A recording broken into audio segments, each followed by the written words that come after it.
Hey, what's going on, everybody? It's Michael from The Honest Youth Pastor, back with the fourth video in the 5-video series looking at critical race theory, social justice, and how it interacts with the church. This book that we're looking at today is called Social Justice Goes to Church by Jon Harris.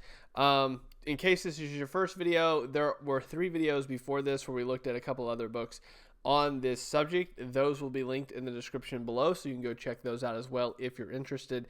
But if this is your first one, let me kind of go over the rules that I've been operating with within this structure. Because of my commute and the amount of time I have during the day, I did not read these books physically. I listened to these books. I listened to them 3 times through. The first time, listened to it straight through. The second time, I listened to it taking kind of notes of the highlights. And the third time, taking more detailed notes, which then becomes this presentation. Now, the purpose of reading this book is to have a basic understanding of what it covers and what it talks about, as well as able to be informed and have informed conversations, rather, with others that have also read this book. The part of this is part of a wider video series, which I've already said. Again, links will be down in the description if you want to look at those overviews. So there's a preface to the book that he starts off. Harris starts the book saying that by and large, historical critics of the modern day progressivism have overlooked the impact of those in the 1960s through the 1980s and how much of a big part they've played in the modern day social justice movement.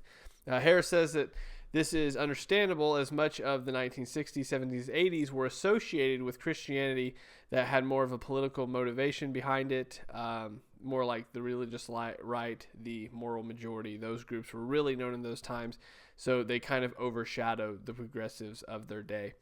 Though they were well known, though they are well known, the things those progressives stood for in the 60s, 70s, 80s have taken root within the evangelical church, and their beliefs mirror those of the current social justice movement. One of the things that you'll see through this book, we won't talk about it a lot in this overview because I don't want to take up the whole overview doing this, but what you will see, and what we'll discuss a lot more in detail in the last video, is there's going to be a lot of parallels that you see between the social justice movement of the 60s, 70s, and 80s, mainly the 70s. This book particularly focuses on the early 70s to the mid-70s. And what's happening right now in 2020, 2021. So we'll see that. In general, you have between the 1960s and the 2000s, you have 2 basic fractions within the church. One that is a higher criticism, and then the other that is fundamentalism. Harris uses this preface. There's a lot more of this preface, but he goes over kind of the flyover view of what he's going to cover in the book. Chapter 1, Harris actually breaks this down into 3 parts. I don't have those parts because they're very short. I'm assuming in the book there might be a page, maybe a page and a half. The audio version is like 5 minutes. It's not very long at all. It's 2 to 5 minutes. So it's just basically a preface of what you're going to cover in that part of the book. Chapters 1 through I think 6, we'll see here in a minute. Basically, it covers the main players in the progressive movement of the 60s and 70s and kind of going into the 80s a little bit. The first person that Harris brings up is a man named by the name of Jim Wallis. It's important to note that the people also that we're going to look at here are all people that, for the most part, are still alive. Like, they're still playing an active role within evangelical Christianity today. So this isn't some far off, this happened a way long time ago. These people are still active. Which is something that I found very interesting about this book. So anyway, Wallis, like many of his counterparts that we will look at in this book later, grew up with a fundamentalist background. Like many, Wallis had a series of events that led to him leaving the established church. For Wallis, this included his later education in college, racial issues that he read about, such as Malcolm X, his book, and then mainly the Vietnam War was kind of that last straw for Wallis within the established evangelical church of his day and the fundamentalism that he grew up with. He later said that he found Jesus only after leaving the established church. I believe one of the quotes that Harris uses is that Jim Wallis said that it was only after he left the church that did he really start pursuing Jesus in a real and authentic way. Wallis, though he said he wasn't a Marxist, he did say that he liked the idea of Marx. He didn't seem, however, he didn't see a transformative power in it. He saw that Marx could identify the problem, but didn't have a solution to that problem. In 1976, Wallace wrote a book called The Agenda for Biblical People and said he was very thankful he saw Christianity going in more of a left-leaning direction. And I think that's important to see here. It's one of the things that I think, again, we're so separated from it, we don't know, which is why I think this is a really good book to kind of bring all of this to the forefront. But Christianity throughout time, the part that Harris focuses on here is the 1970s, shows that there's certain things that were leaning Christianity into a very more, you could call it left. Harris definitely calls it left throughout the book. I would call it more progressive Christianity, but it was going in that direction. And throughout the book, kind of Harris shows us what happened, but that's later on in the book. One of Wallace's good friends and fellow progressives was somebody by the name of Wes Granberg Michelson. That's what chapter 2 is all about. Wes Granberg Michelson. He grew up in the same type of theology as Billy Graham. He grew up in a very, again, fundamentalist home. And college for him was the turning point when he became much more politically involved, and he actually switched political parties. He actually later noted that he was very disappointed that he grew up in a conservative household. He disdained the idea that he was brought up in that manner. It was at Princeton Theological Seminary that he learned and adopted more of a liberation theology. We'll go into that more in the last video. We talked about it in another one of the book reviews as well. But this is where Wes Granberg Michelson really found liberation theology, found that it was something that he felt was very connected to Christianity and needed to be pursued. Wallace and Granberg Michelson met and bonded strongly over the Vietnam War. We're going to see that throughout all of the people that we cover within this first part. All of these progressive Christians of the 70s all grew up in fundamentalist backgrounds, and one of the main contentions that brought them kind of all together was the Vietnam War. Harris says that eventually Wes left the faith altogether. However, he says this, but when I look it up, that doesn't seem to line up with what I see online. So I'm not sure what Harris means by Wes Granberg Michelson left the faith. I'm not sure what he means by that. Again, I don't have the book, so I'm sure there's probably a footnote to that, but I don't have that to correlate with. So anyway, moving on to chapter 3, Harris then introduces us to Sharon Gallagher. Gallagher grew up in, again, an extremely conservative Christian household in which women weren't even allowed to speak in church. It wasn't anything they were allowed to do. But after attending college and reading something called Women in the Church and Society, Gallagher actually found in that her voice on the issues that she had with her upbringing and within her fundamentally Christianity. She was able to put words to the feelings that she had.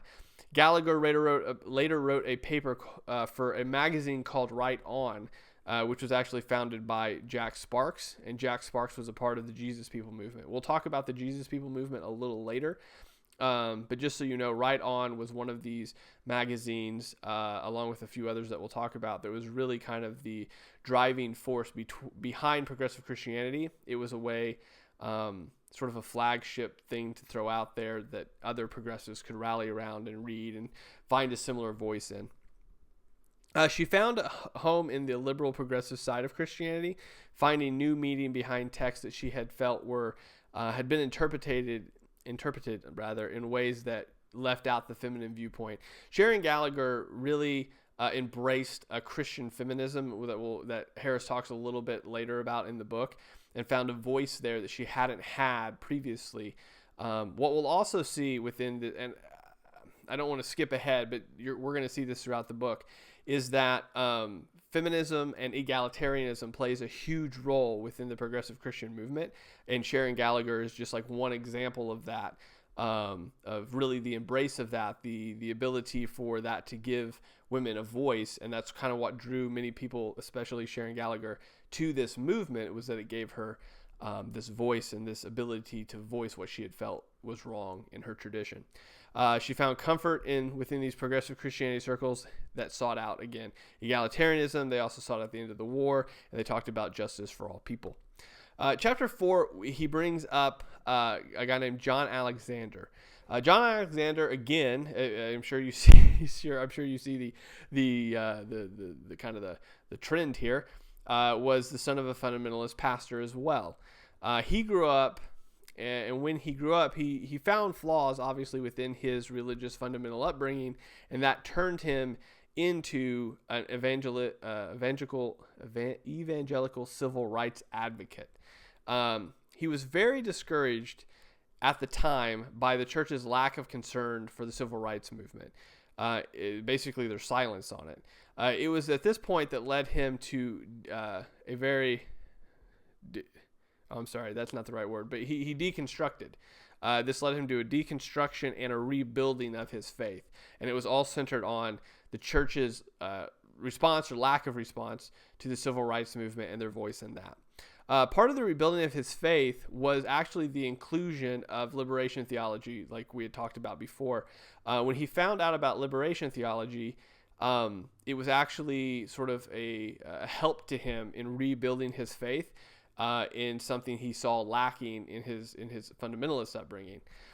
He was very convinced that teaching against the war, poverty, and preaching for civil rights were key to one's discipleship. Like, you couldn't have an effective discipleship unless these were part of that. He wrote about this in Freedom Now, which again was another one of those magazines like Right On.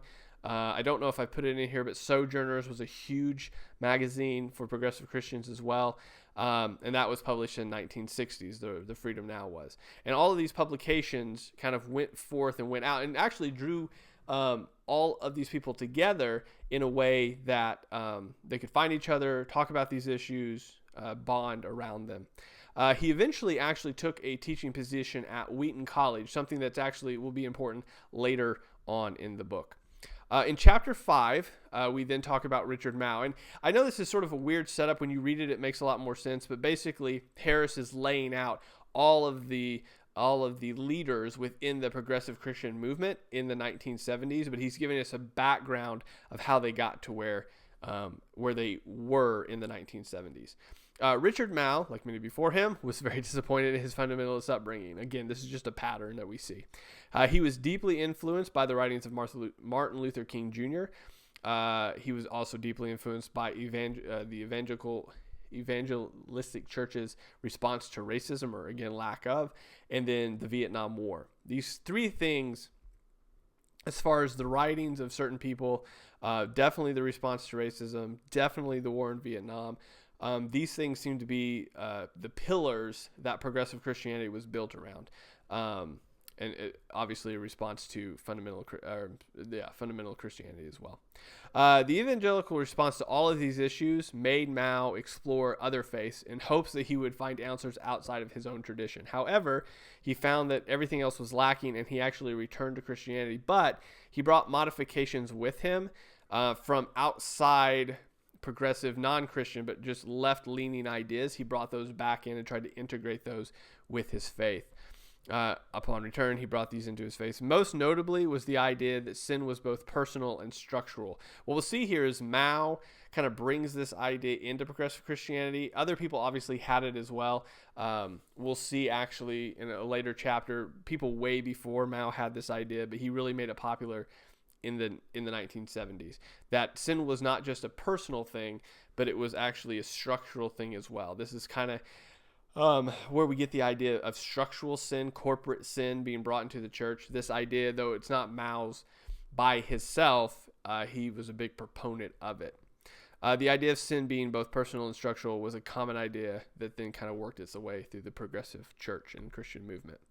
Ron Snyder, which is a huge person within this progressive Christian movement, still active up until today, grew up as an anti-Baptist that was known for being extremely interested in helping the poor and marginalized. He was known for these things.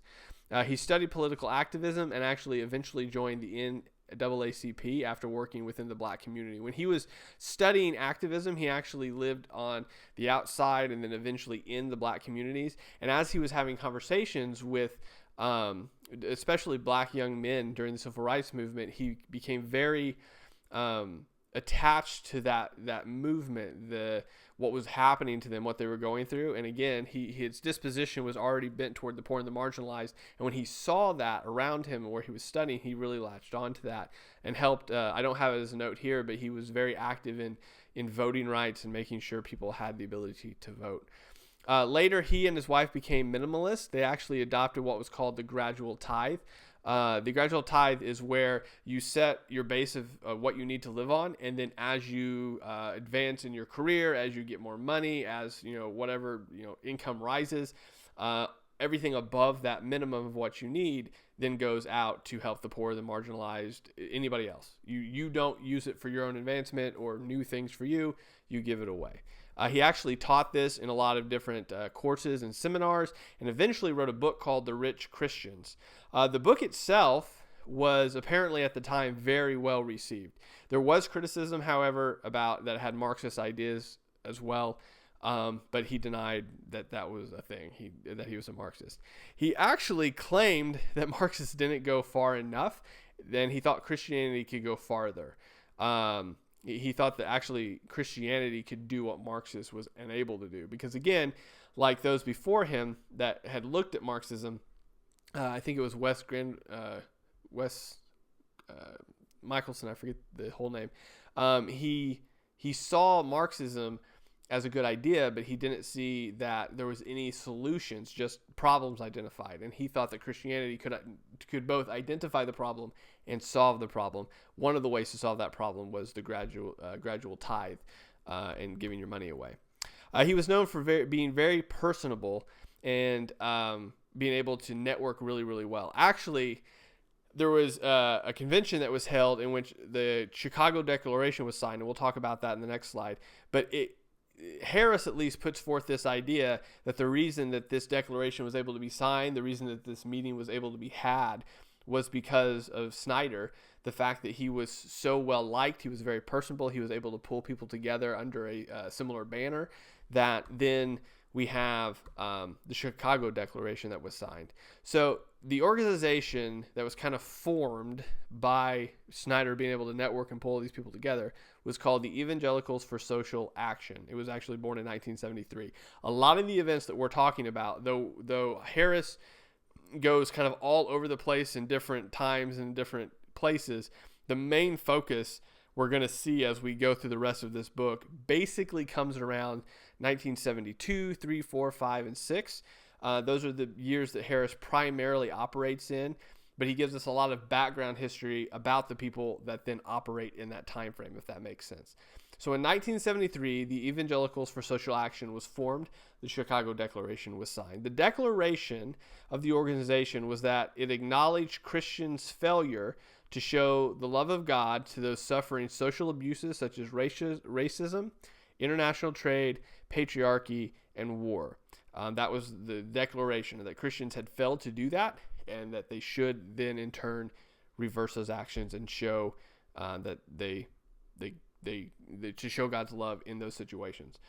All of those mentioned up to this point, all of the people that were Harris gave us sort of backgrounds on, those were all people that were there and that signed the Chicago Declaration. Sojourners, the Christian Liberation Front, the Other Side magazine, Evangelicals for Social Action, all of these people kind of came together at this convention to sign the Chicago Declaration, and they kind of formed this new brand, Harris says, of evangelicalism. Up until that point, he would had basically fundamentalism being like the prime on the market. This is what Christianity is. And now you have some of these people sort of deconstructing from fundamentalism, really is what they did, and then bringing in more quote unquote progressive ideas into their belief system. So they're not letting go of Christianity and evangelicalism. They're just saying that there's got to be another way to do this. And then they start bringing in much bigger social justice sort of things into evangelicalism and saying this is what we see the Bible point to, and this is what we want to pursue.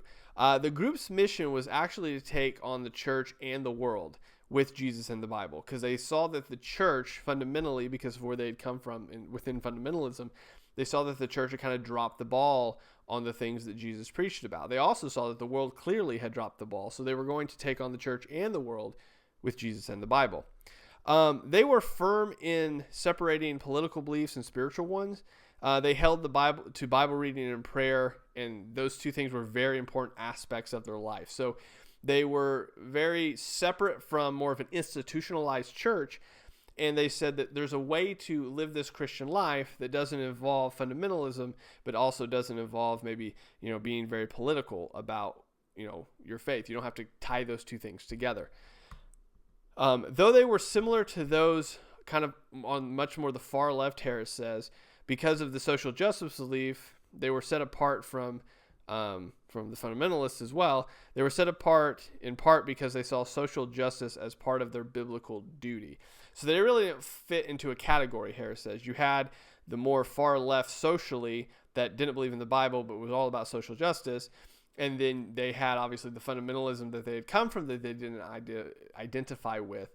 So they were sort of in the middle. They were their own thing. But they did see social justice intricately tied to their biblical duties as disciples. They couldn't separate the two things. You had to be involved in social justice in order to be a Christian in their mindset. So, chapter 8. One of the groups that desired to make their mark on Christianity in the 1970s were the Christian feminists. So out of the Chicago Declaration and this Evangelicals for Social Change, the Christian feminists really, Harris says, kind of started to take root because a lot of the same arguments that were being made about, the civil rights were also made for women and women's rights as well. One of the more notable of these publications was called The Daughters of Sarah. The Daughters of Sarah sought to challenge the commonly held ideas that Scripture had about women and the church, basically saying that, here we go, they cited monarchies and slaveries as cultural institutions that we see in the Bible and made a correlation that the role of women fit into that same cultural category. So Harris kind of goes into a lot more detail than I include in this slide here, but he talks about all the Christian feminists that kind of came about during this time, all the kind of the arguments they had been made that basically said that the Bible had only been interpreted by men, and men had missed a huge part of the picture within the Bible, and they were here to kind of correct that. Again, they do push the idea that, we have misinterpreted the Bible over a lot of, centuries or decades, by only using the male perspective and saying that, well, the Bible says women should do this. And then they cited monarchy, slavery as cultural institutions, saying that if we're going to say those were cultural institutions, then we have to say that the women's role is a cultural institution as well. Articles that came out in publications were All That We Are Meant to Be. It argued for egalitarian marriage and women pastors. Again, from that argument, Harris says that in the Bible, there's cultural things, and we're not in that culture anymore. Therefore, gender roles don't apply. So egalitarian marriage, in case you don't understand what that means, because some people don't know the difference between patriarchy, complementarianism, and egalitarianism, what they're pushing for there is this equality within the home. So there's the husband has no more say over how the house goes than the woman does, and they're equal partners in this marriage. And they have to make decisions together. There is no lead there. And then obviously women pastors falls within that line of egalitarianism as well. At the time, the same argument was being made for the acceptance of homosexuals within the church. This argument didn't make it very far at the time because it was still held as a belief, but it was still held as a belief in the movement. It's interesting that Harris actually cites this. In chapter 8, he does cite a few places where the feminist movement, right behind the feminist movement, was the movement and the belief being held by some of these progressive Christians that we mentioned in chapters 1 through 7, that homosexuality was not a sin. And again, just like women in the Bible, it had been misinterpreted and it was a cultural thing. It didn't make it very far in the 1970s, apparently, but it was a held belief that was coming right behind the feminist movement as well, using the exact same arguments. It's worth noting. It was worth noting that because it plays a part later on. Chapter 9, Harris brings in Tom Skinner. Harris then brings in Tom Skinner that rejected a full acceptance of either fundamentalism or progressivism. Rather, Skinner sought a middle ground in which social justice was sought in light of the gospel. Harris makes a shift here in chapter 9. So chapters 1 through 7 or 1 through 6, he talks about kind of the founders of progressive Christianity, where they came from, why they thought the way they did. Then he moves into the Chicago Declaration, which was known as, and again, I didn't cover that as well as I could have, but it was known as this pivotal moment in history. Some of the Christian publications at the day said that like that would be looked back at as the turning point for Christians and Christianity. So it was this big deal that was happening there. And then it shifts into, from that came a lot of this feminist movement. And then we do have some people such as Tom Skinner saying that like we get where progressives are coming from, but it's not all about social action. It actually has to be like this blending of the gospel drives us to social action. And Tom Skinner was one of the first people that kind of talked about that. This view is also held by somebody else, John Perkins. Perkins had seen injustice in the jails that he ministered to with black inmates, but he knew the gospel had to play a part in the social justice that brought them justice. He had seen racism, he had seen mistreatment as he ministered to these men in prisons, and he knew something had to be done, but he wasn't just okay with saying we need to overturn laws. He knew it had to be it had to be deeper than that. It had to be a heart change. Samuel Escobar also was on this sort of same line of thinking. He wrote the Lausanne Covenant, and he tried to bring balance as well, stating that freedom in Christ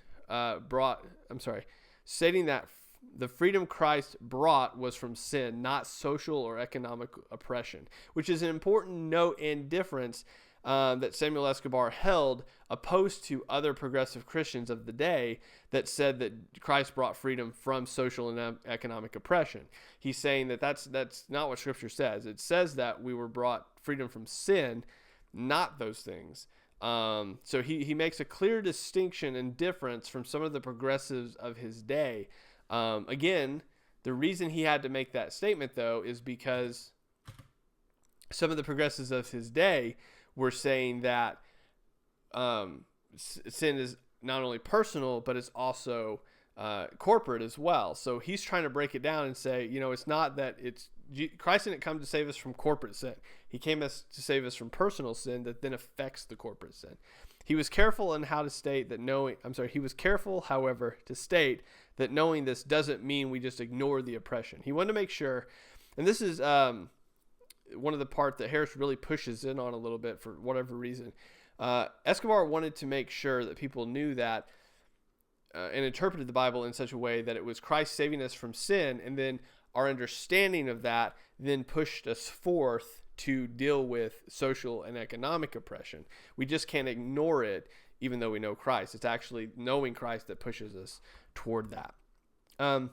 Samuel Escobar, like I said before, he wrote the Lausanne Covenant, and the Lausanne Covenant stated that injustices were caused by rich people not living simpler lives in order to help the poor people.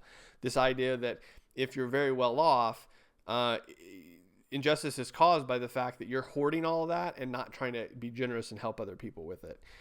Richard Mouw called for Christians to live in a way that the Lausanne Covenant pointed out, but he wanted it to be done through political means. What we're going to see Richard Mouw, especially later in Harris's book, is very political in how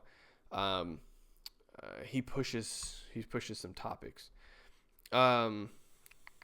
Here we go. The middle ground seemed to strike a chord with progressivism, and it actually united them despite their differences. So though there was a lot of differences within progressivism, this kind of middle ground that Skinner and Perkins and Escobar was kind of pushing for brought people together from both sides and said, we can all get on board with that. We can all agree with that. Then this perceived unity allowed them to start forming communities and live out what they saw as the real church. They were attempting to live in ways that we read about in Acts, right? Within communities that were giving to one another, helping each other out, loving one another. Actually, a number of these communities sprung up around the United States to do just that. The Jesus People movement, a thing called the Family, a thing called Jesus House, something called the JC Power House, the Agape House, the Living Room, God's Favorite Forever Family. These were the names of these communities in which people would come to live out this lifestyle that they saw in the book of Acts. Harris notes, and I didn't note it here, but he does note that a lot of the people that came to these were, again, this was happening a little bit before, a little bit after the Chicago Declaration. We need to keep in mind kind of when these were formed. But he said a lot of the people that were living in these communities or coming to these were like hippies of the day, right? That were looking for a spiritualized, Christianized, hippie lifestyle that would say, hey, we're here. You can see the love of Christ. You can experience the love of Christ in community. And they would come to these communities to live out the book of Acts together. This led them to saying that, this led to them saying, I can't read what I wrote. This led to them saying they rejected their parents' hypocrisy without rejecting their parents' Bible. Their idea was that if you don't help the needy, you aren't clearly Christian. And I wanted to put this in here because I felt that this was very important. They were very clear that they were not rejecting the Bible.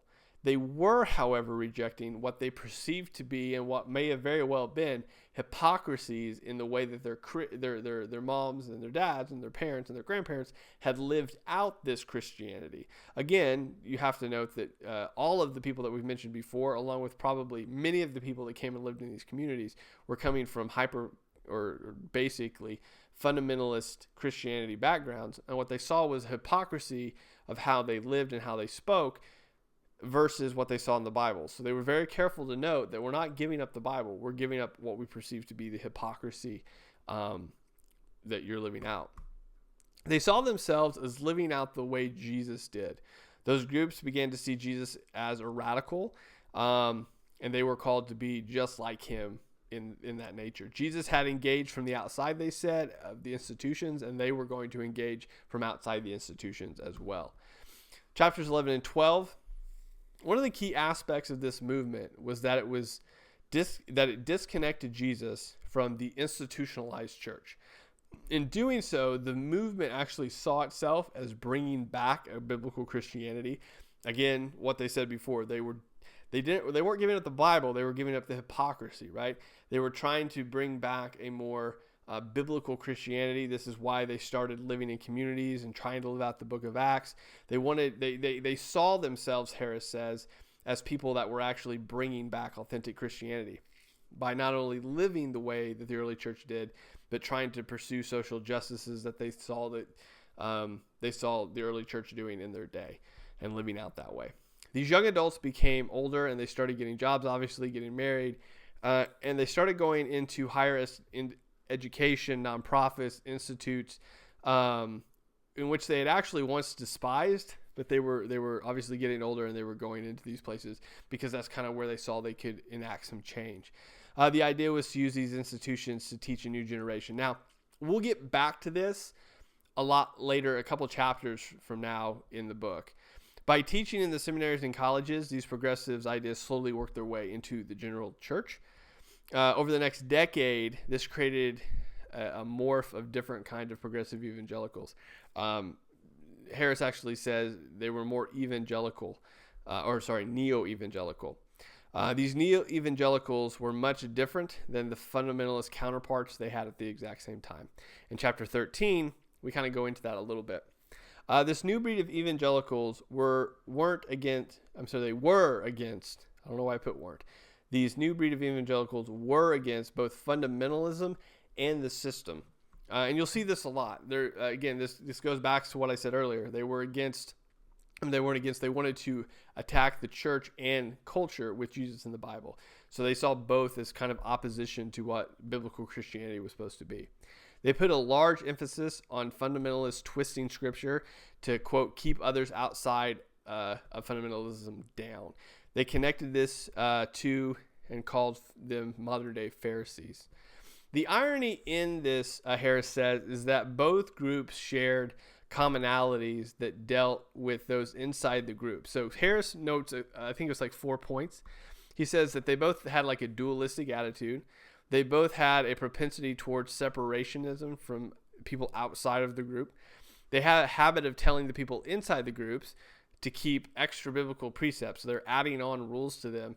The rules just look different from fundamentalism to progressivism. And they had a reputation for what they were against. So, for example, and we'll talk about this in a minute, fundamentalism was known for being against culture, whereas progressivism was known for being against the war or certain institutions. They also were, the similarities between the two of them, Harris says, is they both had a willingness to sacrifice for social approval, where they didn't care what anybody else thought. They were going to live the way that they believed was right. Though they wanted to be different, they were very much alike. But they is the fundamentalists and the neo-evangelical progressives. They were very much alike. Harris attributes some of this, and I think he's right here. He attributes it to the fact that they came from a fundamentalist background, and because of that, there were certain ways of thinking that they already had in their head. So even when they kind of progressed and deconstructed and reconstructed their faith, they still had some of that same framework in their mind of how to function, and they just tore down the walls on that framework and put up progressive ideas around the same sort of framework, which is why you see similar ways of interacting within the group, even though they had two distinctively different ideas of how to approach and what to approach. Though they did share similarities, the operation styles they were known for were very different. That's what I was just talking about. The fundamentalists were known for their stances against the sins of vice. So, for example, drinking, smoking, dancing, playing cards, going to the movies, things like that. The fundamentalists also doubled down on the 19th century Puritan concept of the national covenant. They accepted the idea that America was the beneficiary of divine blessing and by extension virtuous. So Harris really sets up kind of why these two, like if you haven't been able to pick it up before this point, Harris sets up kind of how these two groups were obviously in opposition to one another. So we'll talk about it a little bit more in a minute, but obviously up to this point, the progressives have been against the system, the war, sort of even capitalism a little bit, whereas the fundamentalists actually see America as a beneficiary of a divine blessing. They actually see it as God has blessed the nation. And by that, the fundamentalists saw that America was just defaultly virtuous. So they had this love for country, this patriotism.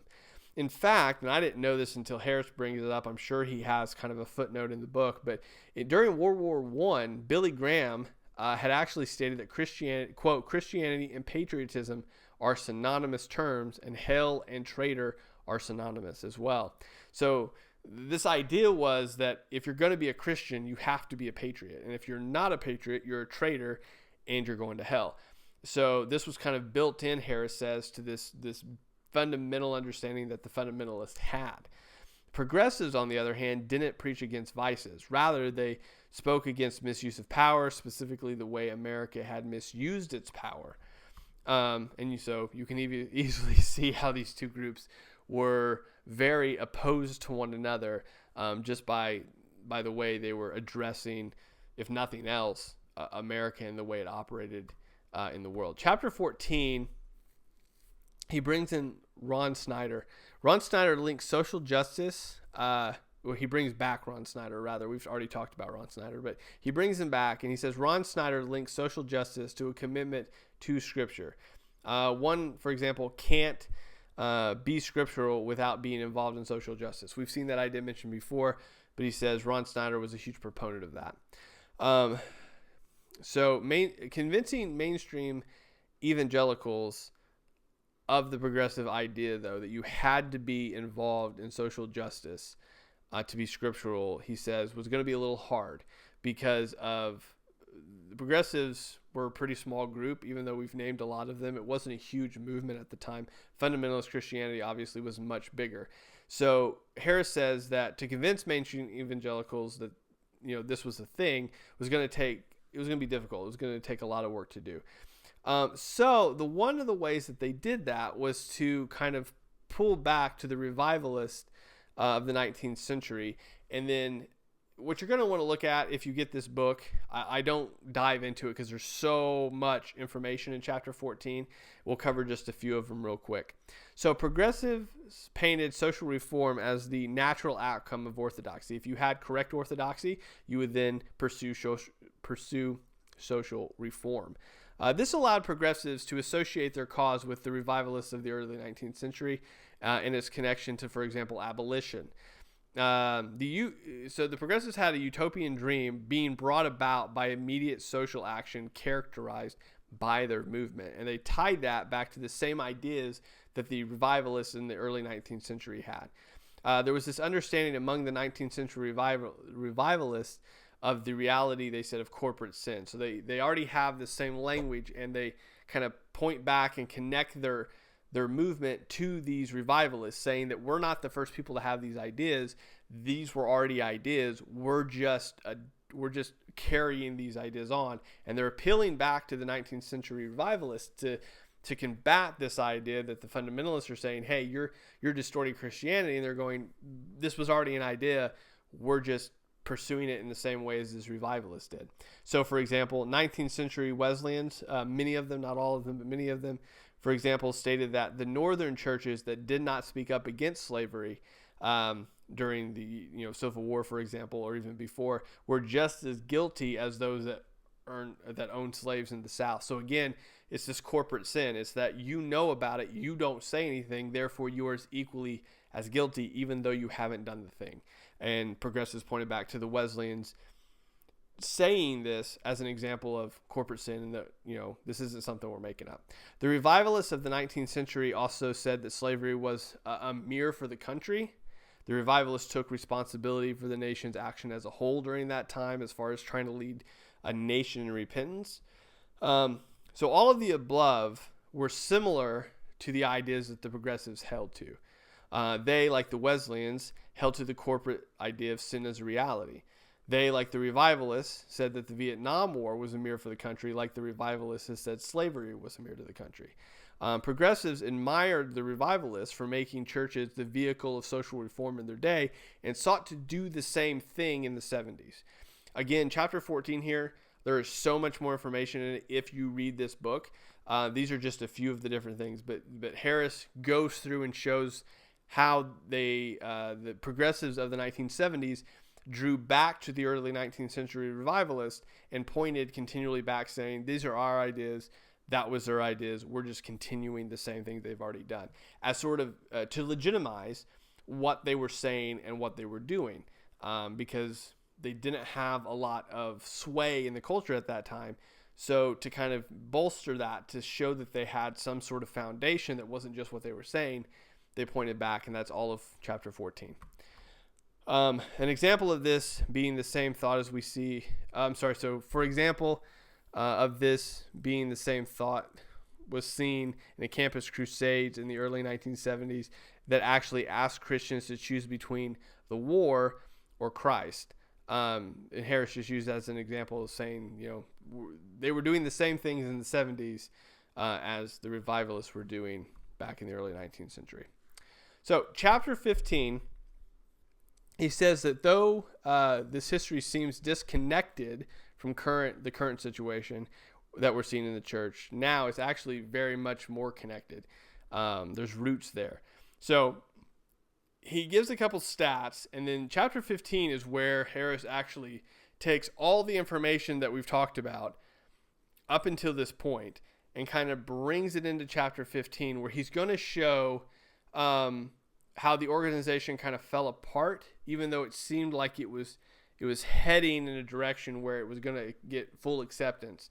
And then we're going to see in chapter 15 kind of that fall apart a little bit. So he gives us one stat that to just demonstrate how much progressivism in the 70s was actually gaining quite a bit of ground during that time. So he goes back and he says in 1950s, 3/4 of Fuller Theological Seminary students thought that evangelism was more important than social justice, but by the 1970s, only half of the students felt that same way.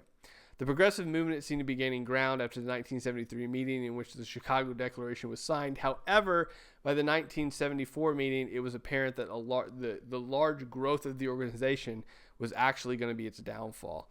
There were different groups fighting within the organization. The groups were being divided by economics, lifestyle proposals, biblical translations, Christian educational material, and their use of sexist language, and a number of people seeming to push their own agenda. The division only increased by the 1975 meeting, in which a number of people actually predicted that the group was just going to split apart and end. And this end seemed even clear as many members were getting married, having kids, and actually moving out of the communities that we had mentioned earlier that they had moved into either after the 1973 meeting or a little bit before that 1973 meeting. They started forming families and then kind of moving on a little bit. The idea in chapter 15 that he sets forth here is that there was really this trajectory for the progressive Christian movement of the 70s that was heading in a direction that it was gaining a wide acceptance because of, so for example, Right On, the magazine, Sojourners, the magazine.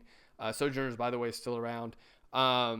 They were gaining a lot of traction there. And then what Harris says happened is the movement began to fracture because there were so many competing ideas that everybody started pushing their own thing. So whether it was the feminists pushing for women's rights, whether it was the black members pushing for civil activism and civil rights, whether it was the people that were looking for, to be more economically sound in how Christians spent their money.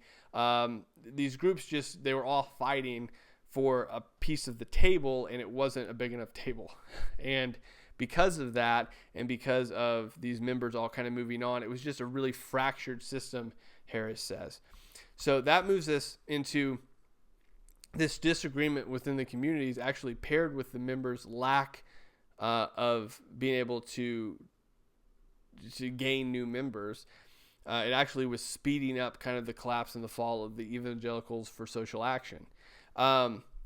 There were more conservative evangelicals at this time, some of them fundamentalists, but some of them just mainline evangelicals that had adopted radio, television as a means to get their message out. Think about people like Jerry Falwell, people like that were using these means in which to communicate their messages. The reason that's important, Harris says, is because at the time, progressive Christians actually saw media as kind of controlled by the government, as something they didn't want a part of, and therefore their message was pretty much confined to the magazines that they were writing and printing and distributing, which, though it had reach, it didn't have as far reach as radio and television.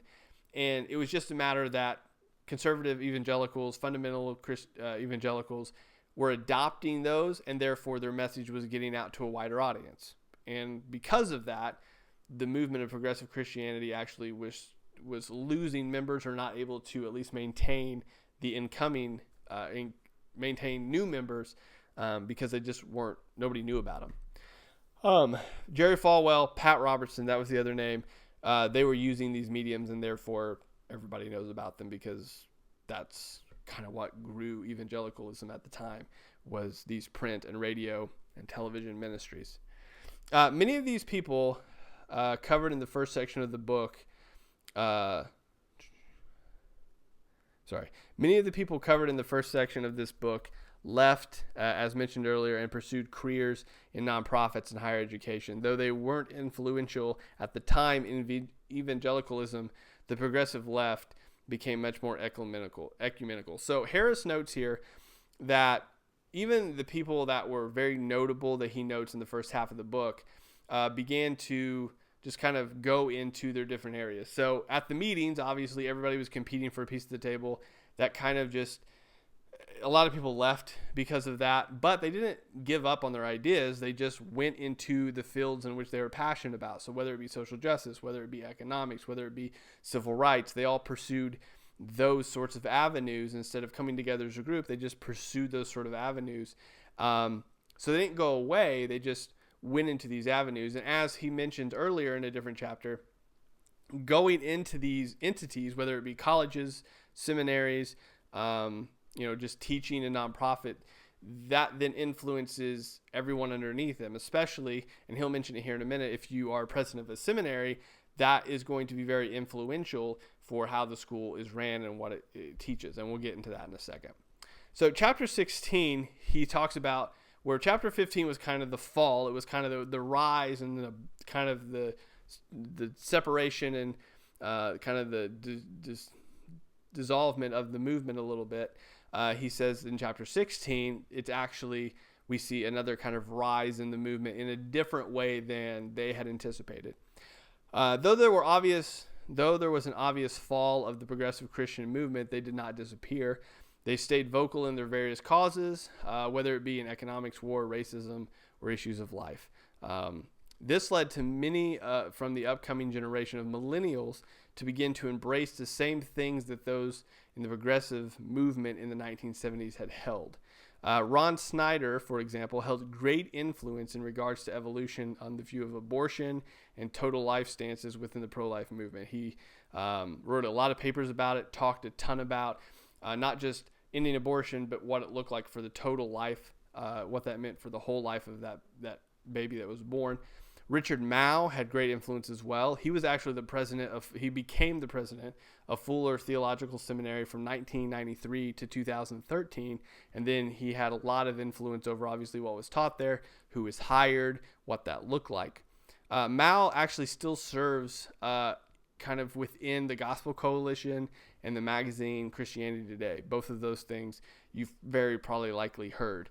Mouw has influence within those organizations. Russell Moore and Tim Keller actually both hold Mouw as someone they look up to, and they look up to his stances on a variety of different issues, which is interesting because Keller and Moore actually have a lot of sway as well, and they look up to Mouw as somebody that's kind of like a mentor-esque type of figure in their life, Harris says. So Jim Wallace, he says from earlier, so all these people, I guess I should have mentioned this back when we started chapter 16. Harris's point here is that he's bringing all of the people he told us about in chapters 1 through 7 and saying, okay, this is how they were active in the 70s. And then we move into chapter 16. He says, this is how they're all active now.